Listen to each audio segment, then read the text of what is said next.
Hi guys, ரொம்ப நாளாச்சு long video போட்டு. இன்றைக்கி வந்து பூண்டு ஊறுகாய் எப்படி செய்யலான்னு பார்க்கலாமா? மம்மி வந்து ஒரு 4 கேஜிஸ் ஆர்டர் வந்துருந்துச்சு ஊறுகாய் செய்கிறதுக்கு. ஆத்தென்டிக் ஸ்டைலில் எப்படி செய்யலான்னு பார்க்கலாமா? மம்மி யூடியூப் சேனலில் போடுறதுக்கு வீடியோ பிடிச்சிக்கோன்னு சொன்னாங்க. ஓகேன்னு பிடிச்சிக்கிட்டே 150 கிராம்ஸ் ஆஃப் மிளகாத்தூள் போட்டு வச்சுருந்தாங்க. அதுக்கப்புறம் ஒரு 5 பேக்கெட்ஸ் ஆஃப் இது எல்லாம் மெஷர்மெண்ட் ஆர்டர் தான் பண்ணுவாங்க. 5 பேக்கெட்ஸ் ஆஃப் பெருங்காயம், ஒரு பேக்கெட் சால்ட், ஒரு பேக்கெட் கோல்ட் வின்னர், 1 கேஜி புளி வந்து தண்ணியில் நல்லா சுடு தண்ணியில் ஊற வைக்கணும். அதுக்கப்புறம் கடுகு ஆயில் இருக்கும் இல்லையா, அது 1 லிட்டர் எடுத்துக்கணும். 1/2 லிட்டர் தான் போடணும், அதிகமாக போட்டால் கொஞ்சம் கசப்பாக இருக்கும்.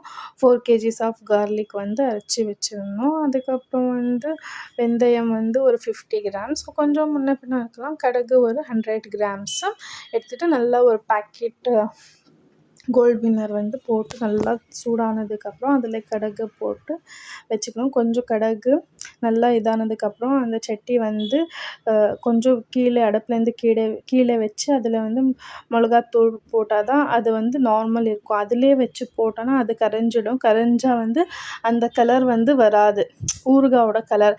நீங்கள் இதில் வந்து எந்த கலர் ப்ரிசர்வேட்டிவும் நாங்கள் ஆட் பண்ண மாட்டோம்.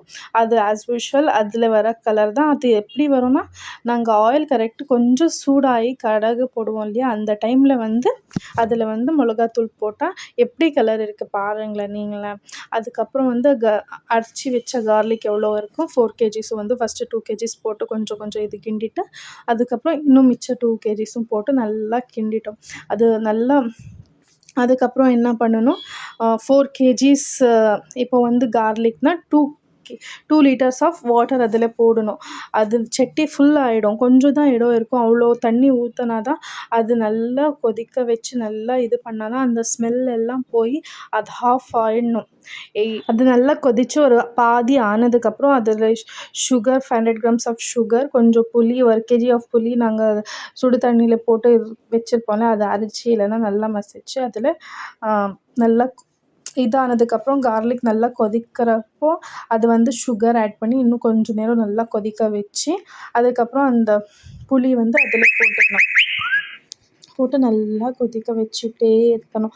இதில் வந்து மெயின் என்ன, உங்களுக்கு வேணும்னா நீங்கள் வந்து ஆன்லைன் ஆர்டரும் கொடுக்கலாம். இதில் வந்து எந்த type of chemical, preservative, colours எதுவுமே போட மாட்டோம்.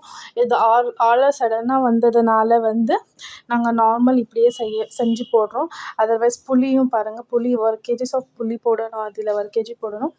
அதர்வைஸ் இது எல்லாமே வந்து ஃப்ரெஷ்ஷாக எடுத்துன்னு வந்து மார்க்கெட்லேருந்து அரைச்சி தான் போடுவோம்.